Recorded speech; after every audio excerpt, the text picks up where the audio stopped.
Dalawa sa pinakamaganda at iginagalang ng mga newscasters ng GMA Integrated News. Naitay Kapuso, please welcome Pia Arcangel and Connie Sison. Thank you. Salamat.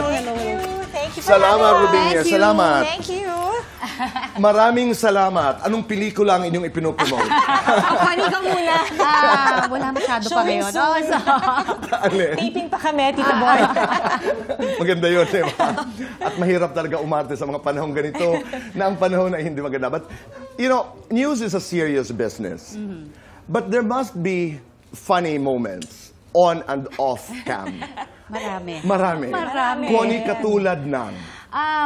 Siguro na magsisimula ako doon sa, nung nag-UH pa ako, naku, hindi ko makakalimutan to at baka ayaw ng driver ko itong pag-usapan, pero sorry, Nats. I remember 4 a.m., palabas na kami ng bahay. And then, sabi ko sa kanya, Nats, sandali, may nakalimutan ako. So, sinara ko yung pinto. Baka inaantok siya or baka hindi niya lang ako narinig. Nagulat ako, pagka-sara ko ng pinto, biglang umalis na siya, iniwan niya ako. Yung ganon. Tapos, nakarating na siya ng kamyas, tinatawagan ko siya. And then finally, sumagot siya, sabi ko, Nats. Tapos sabi niya, Ma'am. Tapos pagtingin daw niya sa likod, wala ho kayo dito. Sabi ko, oo, Nats, naiwan mo ako. Pakibalikan ako. At least na-realize na niya.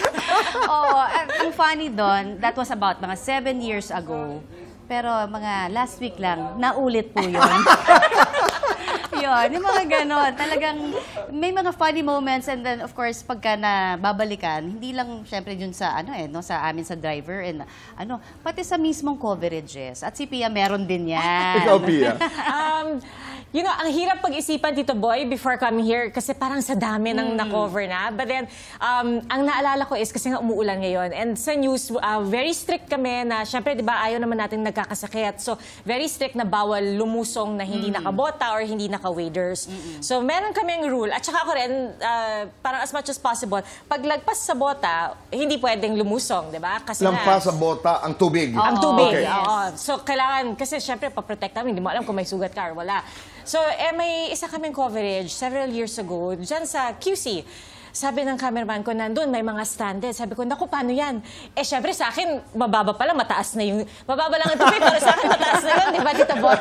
So, sabi ko, paano yan? Lalagpas sa bota ko. Nagmamadali kami. Sabi niya, yan mo, ako bahala. Lakad siya. Hanap siya ng styro. Yung styro ng refrigerator, Tita Boy. Okay. Sinakay niya ako doon. Okay. Tapos tinulak nila ako kasi sila naka-wader. Okay. So, okay lang. So, abot kami hanggang doon sa kailangan puntahan. Nakasakay ako sa styro. Sabi ko, huwag niyo ako ilalaglag dito. So, umabot naman kami, Tita Boy.